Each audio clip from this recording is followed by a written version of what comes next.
इधर से गुजरते हैं, मेरा अनुरोध है कि आप यहाँ जरूर पधारा करिए, आप कृपा भी करते हैं।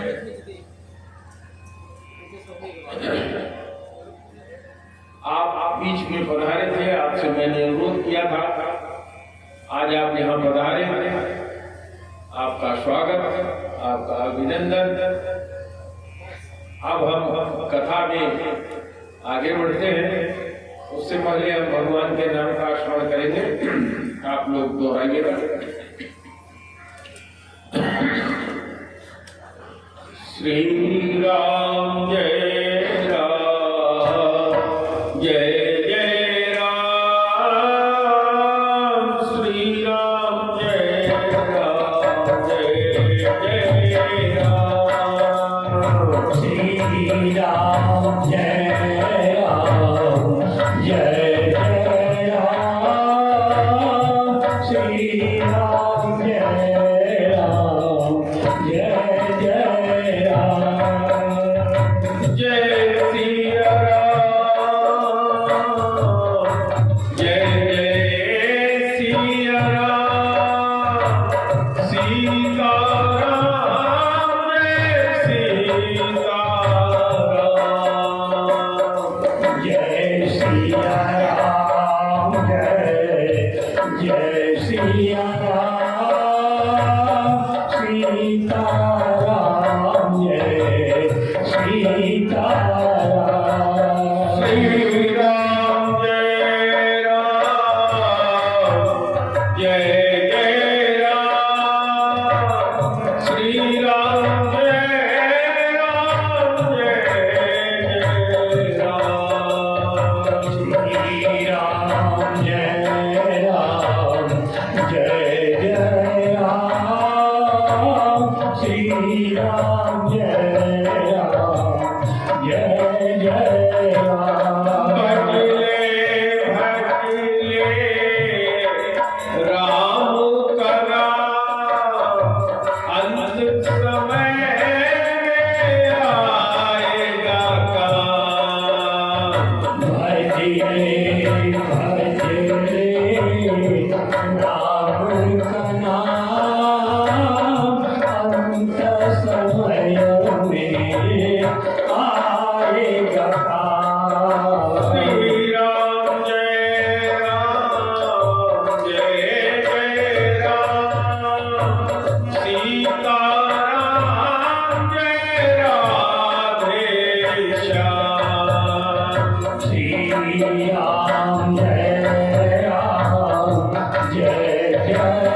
है बेटा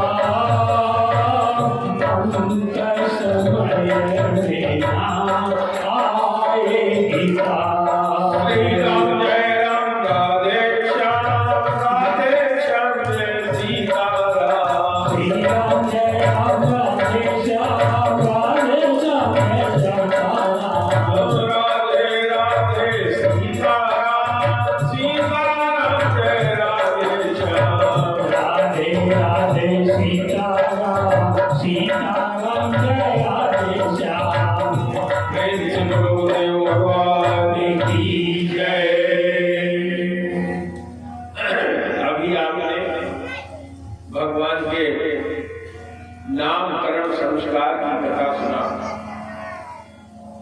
और इससे पहले आपने पूतना उद्धार की कथा सुना। पूतना, आप पंडित जी लोग पूजा करते हो, कहते हैं पूत माने पवित्र। पूतना जिसका कार्य व्यवहार आचरण कुछ भी पवित्र न हो वह थी पूतना। और वह पूतना जो भगवान को काल रूप विष देकर मारने के लिए आई थी, भगवान ने उसको अपना परम धाम दे दिया। ऐसे हैं हमारे प्रभु। और गोस्वामी जी ने क्या कहा? भाव भाव रघुआलस हूँ, न हम जपत नाम जपत मधु गल दिशि दर्शन हूँ। भगवान का नाम भाव से लो, भाव से लो। किसी जगह बैठ करके लो, शौचालय में बैठ के भगवान का नाम लो, अपने आसन पर बैठ के भगवान का नाम लो, अपने सोने वाली सैया पे बैठ के भगवान का नाम लो। जहां भी आप भगवान का नाम लेते हैं मंगल ही मंगल है। तो भगवान का नाम ही एक ऐसा है इसको कहीं भी आप ले सकते हैं। और भगवान का नाम कैसा है? परम पवित्र। भगवान का नाम इतना पवित्र है कि संसार की कोई भी ऐसी चीज नहीं है जो उनके नाम को अपवित्र कर सके। हमारे पुजारी लोग, पंडित जी लोग जब कभी भी आते हैं तो आपको सबसे पहले क्या देते हैं? हाथ में जल देते हैं और एक मंत्रोच्चार करते हैं। ओम पवित्रः पवित्रो वा सर्वावस्थांगतो अपि। क्या कहते हैं? पवित्र हो तो, अपवित्र हो तो। पद्म पुराण का ये मंत्र है। सर्वावस्थान, जिस भी अवस्था से होकर के तुम गुजरे हो, इस जल को पीने से और भगवान पुंडरीकाक्ष भगवान का नाम लेने से बाह्य और अभ्यंतर दोनों की शुद्धि हो जाती है। गोस्वामी जी ने कहा, पापी लेकर नाम सुमरे अद्यपार भव सागर तरही। महान पातकी भी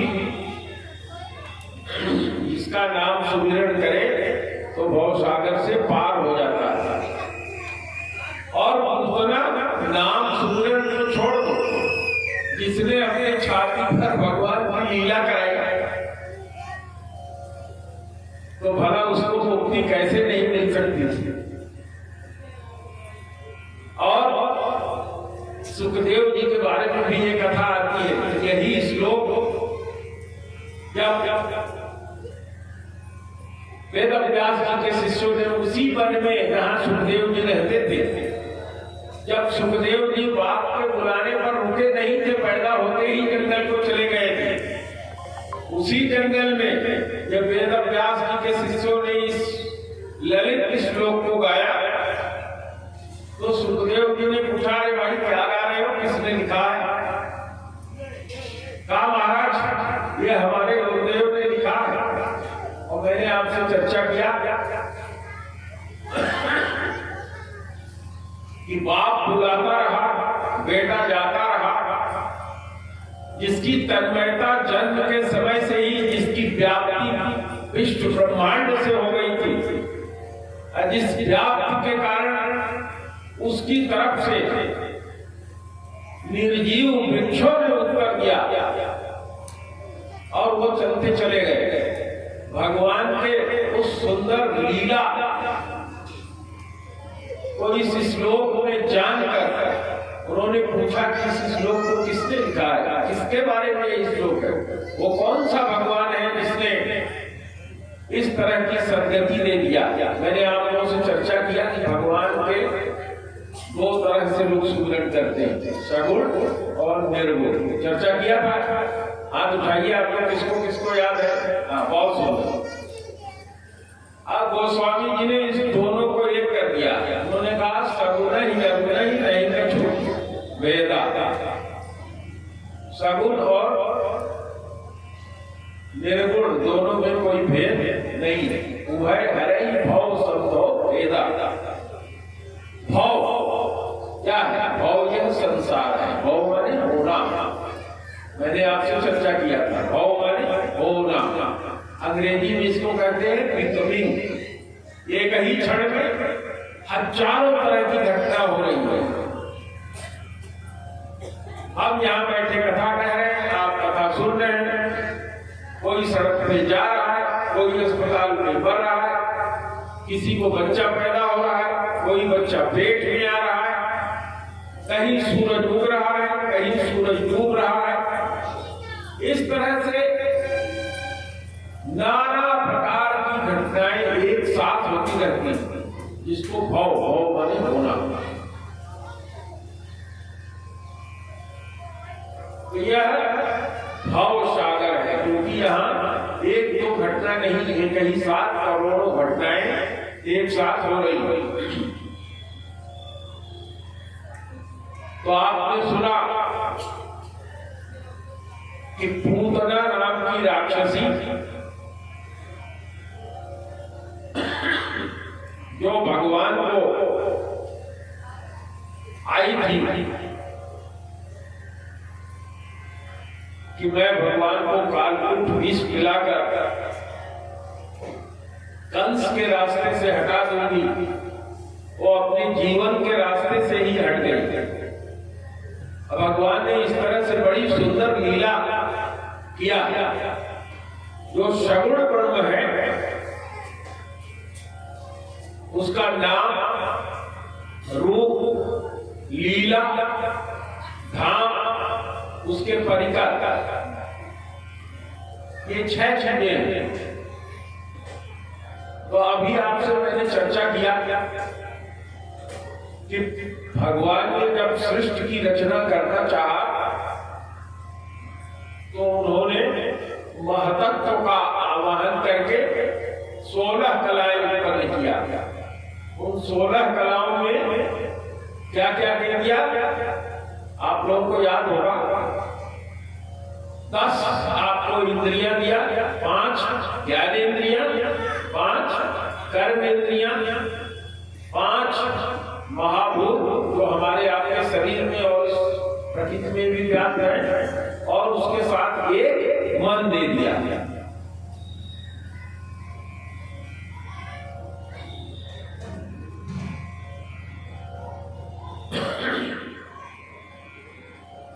तो और जब सब दे दिया और सबके देवता भी प्रकट कर दिए, सबको जोड़ भी दिया और वो संचालित नहीं हुआ, तो स्वयं उसमें उन्होंने प्रवेश कर लिया। तो अभी मैंने आपसे चर्चा किया कि जो सगुण है उसका नाम है, गुण है, लीला है, धाम है, उसके परिकर, और इसी को जानने के लिए उसने आपको क्या दिया है? 5 ज्ञानेंद्रिय दी है और 5 कर्मेंद्रिय दी है। 5 ज्ञानेंद्रिय हमने आपसे चर्चा किया। चलो सामने से देख लो। आंख देखने के लिए, कान सुनने के लिए, त्वचा स्पर्श के लिए, रसना किसी भी चीज को स्वाद जानने के लिए, और पैर दिया चलने के लिए, हाथ दिया कर्म करने के लिए, मुंह दिया खाने के लिए, शौच करने के लिए उसने उपस्थ इंद्रियां और शौच स्थान दिया, उपस्थ इंद्रियों में उसने जन्नान दिया, उसको उपस्थ इंद्रियां कहते हैं। तो अब देखो भगवान ने ये सब क्यों दिया? भगवान के नाम को लेने के लिए उसने आपको मुख दिया। मुख भगवान ने दिया, पैदा किया जो 16 कलाएं, उसमें मुख आपको दिया जिससे आप भगवान का नाम स्मरण करते रहें। नाम लेना ही अपने आप में पर्याप्त है, उससे मुक्ति मिल जाती है। जो आप चाहते हो जाएगा। गोस्वामी जी ने 4 तरह के भक्त बताए। आरत नाम जप ही लय लाए, हो निषिद्ध अनुमादिक पाए। 4 तरह के भक्त उन्होंने बताया। अर्थार्थी, जिज्ञासु और ज्ञानी, 4 तरह के भक्त बताया गोस्वामी जी ने, जो गीता में भी कहा भागवत में भी है। तो अर्थार्थी भगवान का नाम जपता है कि हे प्रभु मेरे पास कुछ नहीं है, खाने पीने को भी नहीं है, कुछ नहीं है, तो भगवान क्या कर देते हैं? जपता है नाम केवल धन के लिए और उसको सिद्धि और अणिमा लघुमा महिमा बाकी सिद्धियां सब दे देते हैं। तुमने भी ले ले, 8 सिद्धियां होती है प्राकाम में, कौन सब दे देते हैं। इतने तो वो दयालु है।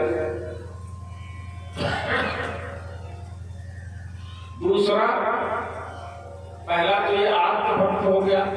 दूसरा अर्थार्थी, जिसको सब कुछ है, धन नहीं है, परिवार काफी बड़ा है, धन नहीं है, वो भी भगवान का नाम सुमिरन करता है कि प्रभु मुझे पालन करने के लिए कुछ धन दे दो, तो उसको अखंड लक्ष्मी दे देते हैं, जाओ ले जाओ, और साथ साथ मेरी भक्ति और ये सिद्धियां भी ले जाओ।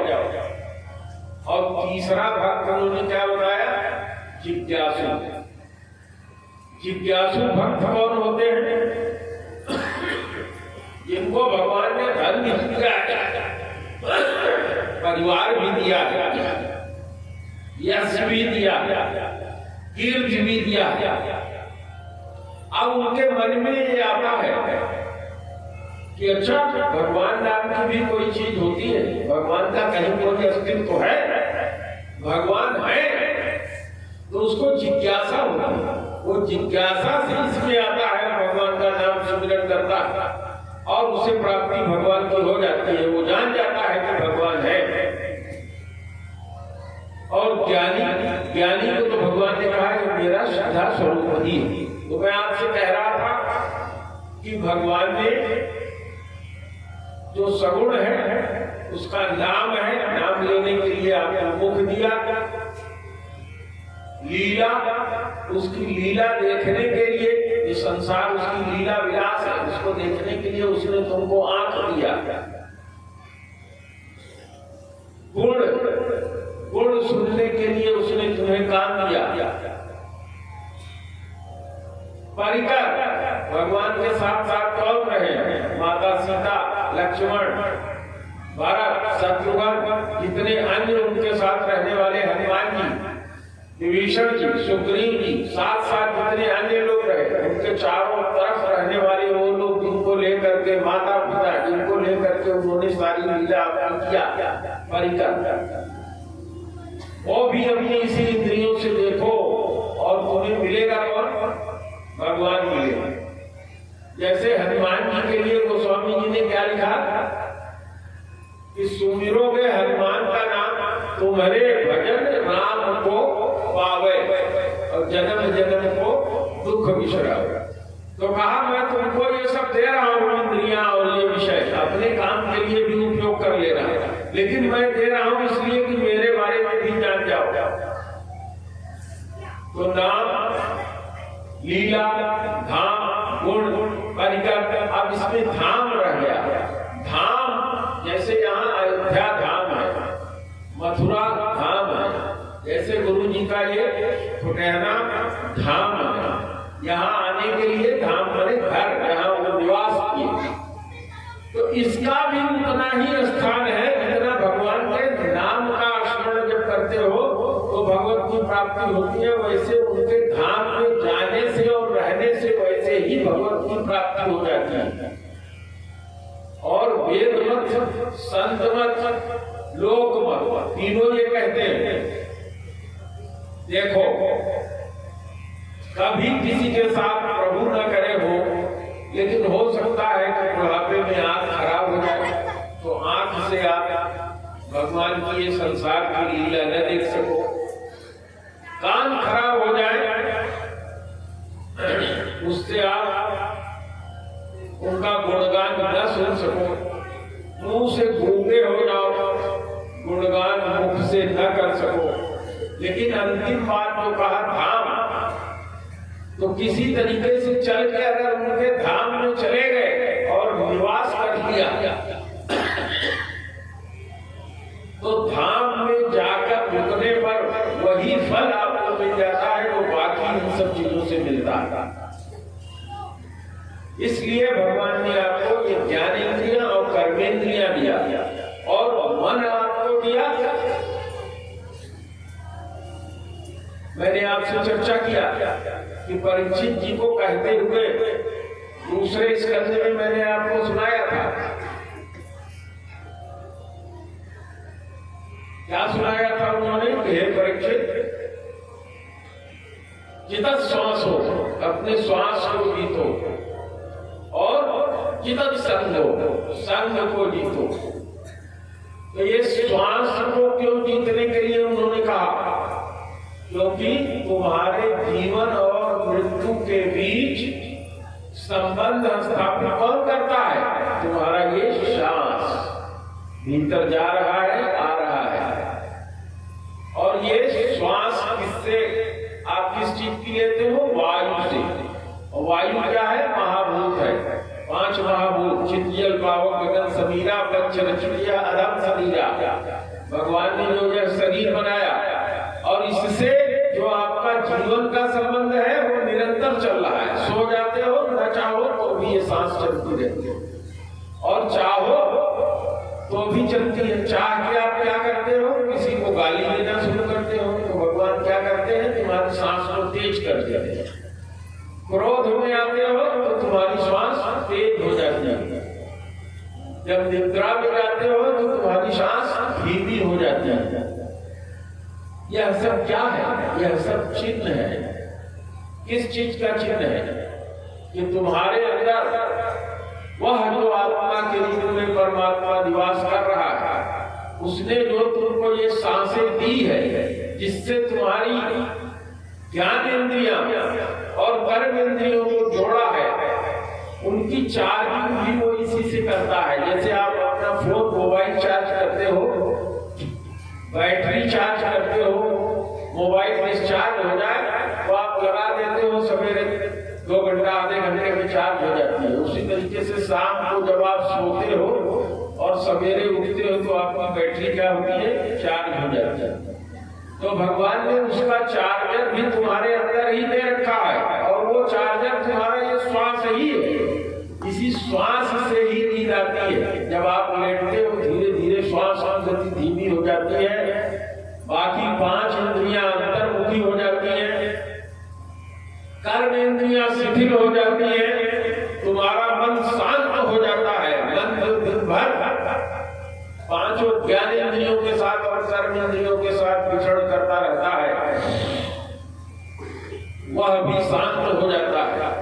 और 4 अवस्था, 4 गुण, 4 अवस्था, सुषुप्तावस्था, स्वप्नावस्था, जागृत अवस्था और तुरीय अवस्था। ये 4 अवस्थाएं हैं। इसी शरीर से ये चारों अवस्थाएं मिलती हैं। जब तुम सो जाते हो तो सुषुप्तावस्था होती है। शरीर जिंदा है, सांसें चल रही हैं, कान काम नहीं कर रहा है, हाथ काम नहीं कर रहा है, पैर काम नहीं कर रहा है, सारी इंद्रियां शिथिल है, तो उसको कहते हैं सुषुप्तावस्था। और उसी में आप बिल्कुल जगते हुए जैसे इस संसार को देखते हैं, उस तरह से स्वप्न दिखाई पड़ता है, जिसको क्या कहते हैं? स्वप्नावस्था। और जब आप सोकर जग भी जाते हैं तो आपकी एक अवस्था होती है अवस्था, इस अवस्था में हमारे शिष्य 90% यहाँ बैठे हैं। जागृत अवस्था अभी नहीं आई है, सुसुप्ति अवस्था है। अभी किसी से पूछ दिया जाए इस कथा से निकलने के बाद कि आप बैठी थी माता जी या पिताजी, चौहान जी आप बैठे थे, अनिल सिंह आप बैठे थे, आपके पीछे कौन था? और गुरुजी तो मैंने देखा नहीं पीछे कौन था। दाहिने कौन था? वो तो मैंने देखा नहीं। बाएं कौन था? ये तो मैंने देखा नहीं। तो ये होती है आपकी सुसुप्त अवस्था। और अभी मैंने आपसे पूछ दूं अगर मैं कि बताइए,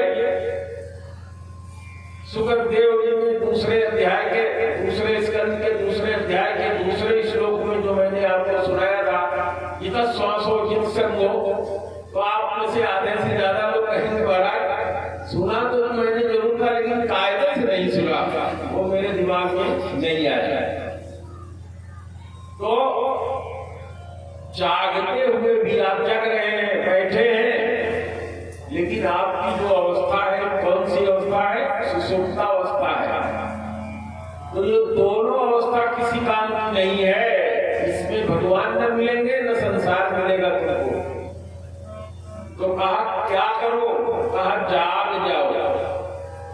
कबीर साहब ने क्या कहा? बिन जागे न पैयो सजन सखिया। बजाओ बजाओ बजाओ। जागृत अवस्था क्या होती है? वो स्वामी जी ने उसको क्या कहा? नाम की है जपी जागहि जोगी, अविरति विरंचि प्रपंच वियोगी।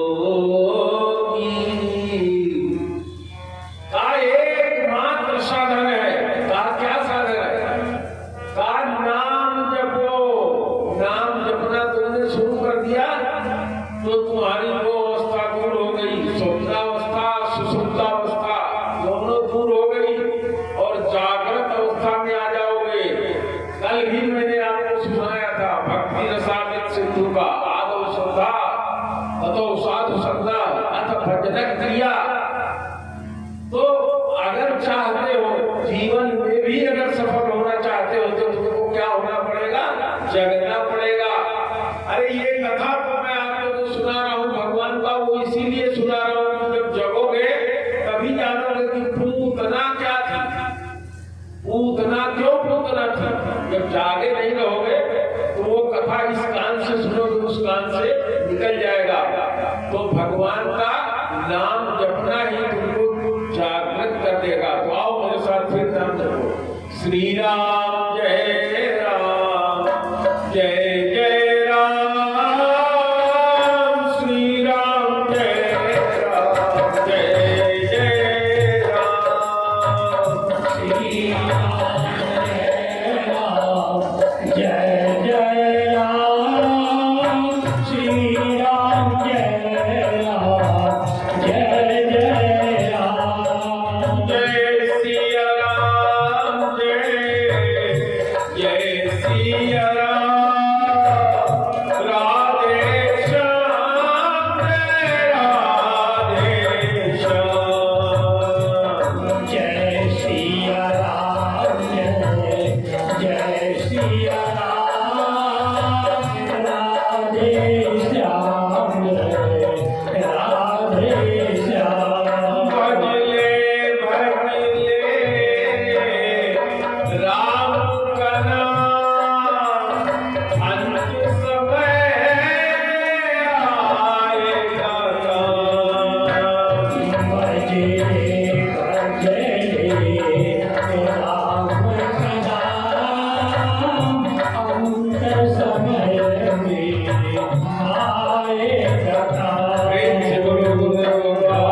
जपते रहो।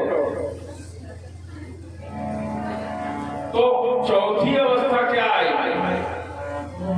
जागृत अवस्था आ गई। आगे गोस्वामी जी ने कहा, जानहु जबहि जीव जग जागा, सब रस विषय विलास विरागा। बड़ा सीधा सीधा पैमाना दे दिया कि तुम जगे हुए तभी माने जाओगे कि जग गए हो जब संसार के जो सारे रस हैं, जो प्रपंच है, जो विषय है, उनके विलासिता से विराग उत्पन्न करोगे। सब रस विषय विलास विरागा। और अभी विष्णुदेवाचार्य जी, महानुभाव जी आपको बता रहे थे कि मिले ही रघुपति बिनु अनुरागा, अकिए योग जप जाप विरागा। का ये सब जो है सब इंद्रियों की क्रिया है। ये इंद्रियां तुम्हारी जो 5 इंद्रियां हैं, ज्ञान इंद्रियां, 5 कर्म इंद्रियां, क्यों? क्योंकि तुम्हारा शरीर किससे बना है? माया से बना है। और जब माया से तुम मुक्त हो जाओगे तो वो चौथी अवस्था, जिसको अभी मैं बताया नहीं आपको, वो चौथी अवस्था है तुरीया अवस्था। तुरीय मात्र केवल तुरीया अवस्था, यानी ऐसा व्यक्ति जिसके पास माया जाती ही नहीं, वो जीवन रहते जीवन मुक्त हो गया और माया से मुक्त हो गया। तो मैंने कल भी चर्चा किया था आपसे, उसी क्रम में आगे मैं बढ़ा रहा हूं। ये दो पूतना है, सकटासुर है, शंखासुर है, जितने भी आगे आएंगे वो सब इसी के प्रतीक है, इसी राग के प्रतीक है। अब गोस्वामी जी ने जो कहा, जानहु जबहि जीव जग जागा, तो तुम जीव हो, तुम्हारे पास क्या है? ये 16 कलाएं। भागवत के शुरू में ही भगवान ने बता दिया, इन 16 कलाओं से हमारी आपने उत्पत्ति किया। भगवान कृष्ण भी 16 कला से थे। तो कहा, जानहु जबहि जीव जग जागा, जागे बिना कुछ होने वाला नहीं है, तो जग जाओ। तो उसकी पहचान में स्वामी जी ने क्या बताया? सब रस विषय विलास विरागा। तो हर इंद्री के विषय है। इंद्रियों के विषय कौन कौन है? कौन आदमी जानता है? हाथ उठाए, बता दे हमको। इंद्रियों के विषय के बारे में, आंख का विषय क्या है, कान का विषय क्या है, जिह्वा का विषय क्या है, त्वचा का विषय क्या है, वही इसमें से बताए। नहीं याद आ रहा, इसीलिए आप भागवत सुनने आए हो। अगर याद आता है तो भागवत सुनने का क्या मतलब है? कोई मतलब नहीं था। तो सुनो, फिर से ध्यान से सुनो। आंख का विषय है देखना, आंख का विषय है देखना। जैसे स्कूल में बच्चे पढ़ने जाते हैं तो 5 विषय पढ़ते हैं। कौन कौन? हिंदी, अंग्रेजी, संस्कृत, इतिहास, भूगोल, नागरिक शास्त्र। तो ऐसे भगवान ने 5 इंद्रिय दी है। 5 इंद्रियों के अलग अलग विषय हैं, अलग अलग विषय ये पढ़ते हैं। जो एक आंख पढ़ती है उसको कान नहीं पढ़ता, और जो कान पढ़ता है उसको जिह्वा रसना नहीं पढ़ती। जिसको ये तीनों पढ़ते हैं उसकी तुम्हारी त्वचा नहीं पढ़ती, और जिसको ये चारों पढ़ते हैं उसको तुम्हारी प्राण इंद्रिय नासिका नहीं पढ़ती। सबके विषय अलग अलग हैं, जानते हो 5 के 5 विषय। तो अब तुम्हारे आंख का विषय क्या हुआ? देखना। अब इसमें देखना ही इसका काम है, लेकिन ये देखते देखते क्या देखती है? देखना इसका काम है तो ये अच्छाई देखने लगती है आगे चलते, और क्या देखने लगती है? बुराई देखने लगती है। आंख का काम क्या है? देखना। लेकिन इसने क्या देखना शुरू किया? केवल अच्छे विषय देखना शुरू किया। जहां अच्छा अच्छा चीज है उसको देखना शुरू किया, और जहां खराब सीनरी है उसको मना कर दिया।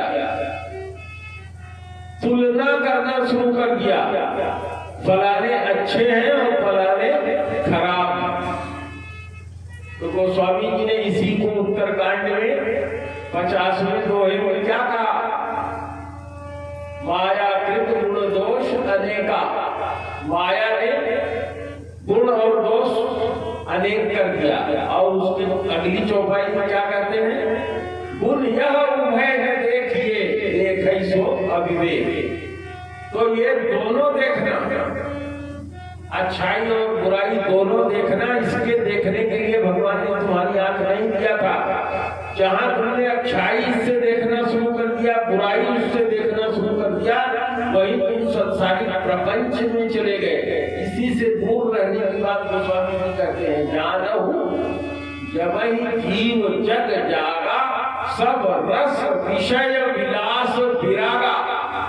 देखो, केवल देखना काम है, देखते रहो, जानते रहो। अपने गुरुदेव जी कहते थे, देखिए सुमेधा जी बैठे हैं और सारे गुरु जी के वरिष्ठ शिष्य बैठे हैं। गुरु जी क्या कहते थे? देखते रहो और जानते रहो, देखते रहो और जानते रहो। उसमें विलासिता मत ले आओ।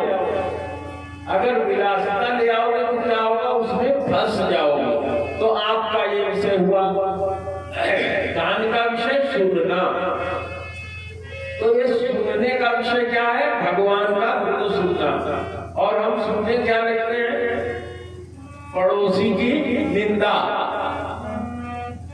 किसी ने आकर के किसी की निंदा करना शुरू किया या अच्छा अच्छा संगीत बताना शुरू किया तो हमको वही अच्छा लगने लगता है। तो भगवान ने आपको कान दिए थे, उसका विषय दिया था सुनना।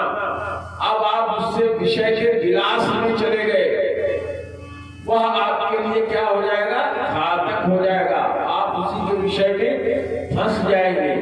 जैसे घर का एक मालिक होता है और 5 उसके घर में परिवार के लोग होते हैं। एक कहता है आपको 100 रुपए चाहिए, दूसरा कहता है आपको 500 चाहिए, घर की पत्नी कहती है घर के लिए आज इतना रुपए चाहिए। तो पांचों मानते हैं हमारा जरूरी है, वो कहता है मेरा जरूरी है, वो कहता है मेरा जरूरी है। ऐसे ही तुम्हारे शरीर के जो 5 इंद्रियां हैं उनके विषय कहते हैं मेरा जरूरी है, मेरा काम करो। और ये मन क्या है? मन जो है बाध्य हो जाता है। वो राजा नृप की कथा जो आपने सुनी, निर्णय नहीं ले पाता। आंख कहती है कि सुंदर दृश्य देखना है, तो कहता है हाँ। कान कहता है कि मुझे बुराई सुननी है, वो कहता है हाँ। तो फिर क्या होता है? जानने वाले ज्ञानी लोग कहते हैं कि इसको श्राप दे दिया, या तू निर्विकार हो जा, क्योंकि तू अनिर्णय की स्थिति में आ गया, निर्णय नहीं ले पा रहा है, क्या करना है क्या नहीं करना है। तो जीव की यही स्थिति हो जाती है। हमारे ये 5 इंद्रियां हमको 5 विषयों में फंसा लेती हैं। बताया था हमने कल परसों आपको, जितने लोग आ रहे हैं वो इसको सुने होंगे। और यही 5 विषय में फंस करके हम क्या हो जाते हैं? संसारी हो जाते हैं। जब से जीव भया संसारी हो जाते हैं, इसी को संसारी होना कहते हैं। तो इससे उद्धार का भी रास्ता क्या है? वो तुम्हारा सांस ही है। जितना श्वास हो, अगर तुमने सांस जीतना शुरू कर दिया तो तुम देखना शुरू करोगे। गुरुदेव क्या बताते थे कि सांस देखो, आंखें बंद करो, आती जाती सांस को मन की आंख से बिहारो, दृष्टा भाव से।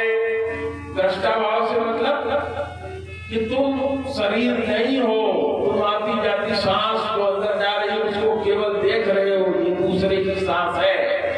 अब ये सांस अंदर गई तो क्या होता है? कान कहता है कि भाई तुम सांस पर जो ध्यान लगाए हो, हे मन, वहां से हट जाओ, हमारी बात सुनो। हमको किसी की परनिंदा सुननी है, तुम ये जो नाटक कर रहे हो, बैठ करके ध्यान कर रहे हो, सांस पर ध्यान लगाए हो, चलो उठो। तो वो तानेगा अपनी तरफ, कान में खुजली होने लगेगी। और बताया क्या गया? ध्यान करते समय अपने हाथ पैर को बटोर के रखो। पैर में खुजली होगी, आंख में खुजली होगी, कान में खुजली होगी, तो वहां ले न जाओ हाथ कान में उंगली। क्यों? क्योंकि वो विद्रोह कर रहा है। तो तुम सास के साथ हो रहे हो। जैसे तुम्हारे घर में 5 प्राणी विद्रोह करते हैं, वैसे तुम्हारे 5 इंद्रियां तुम्हारे साथ विद्रोह कर रही हैं, क्योंकि तुम उसको साधने का प्रयास कर रहे हो श्वास के साथ। श्वास के साथ लग जाओ तो पैर विद्रोह करेगा, दर्द होना शुरू होगा, कमर में विद्रोह होगी, कमर फटनी शुरू हो जाएगी। थोड़ी देर में मन से ये कमर कहेगी भैया करवट बदल लो, पलथी मार के हटा लो, 5-7 मिनट हो गया ये कहीं आसन में बैठे हो। विद्रोह आपके शरीर में शुरू हो गया। तो जागृत नहीं हुए, जब तक जागृत नहीं होगे तब तक इस संसार के विषय विलास में ही फंसे रहोगे और आवागमन तुम्हारा इसी तरह से चलता रहेगा। तो जो ये भगवान ने 16 कलाएं तुमको दी है, उसके साथ जो मन दिया है, कल मैंने आपसे चर्चा किया था, परसों भी चर्चा किया था ऋषभ देव जी की कथा सुनाकर। एक छोटा बच्चा आपको यहाँ खड़ा होकर बताया कि हाँ महाराज की आपने कथा ऋषभ देव ने सुनाया था। तो ऋषभ देव ने क्या कहा था कि तुम्हारे बंधन और मुक्ति का कारण क्या है? तुम्हारा ये मन है। मन के झांसे में मत आओ, मन जो कहे वो मत करो। और हमारे वेद क्या कहते हैं? मन एव मनुष्याणां कारणं बंध मोक्षयो। हमारा मन ही बंधन में डाल देने का और मोक्ष देने का कारण है। अब देखो ये जो तुम्हें 16 चीजें भगवान ने दिया है, ये मैं तुम्हें बता दे रहा हूँ कैसे बंधन में पड़ जाते हैं। देखो मैं अपना उदाहरण लेता हूँ। मुझे मीठा बहुत पसंद है, तो मीठा खाने लगे तो जीवा कहे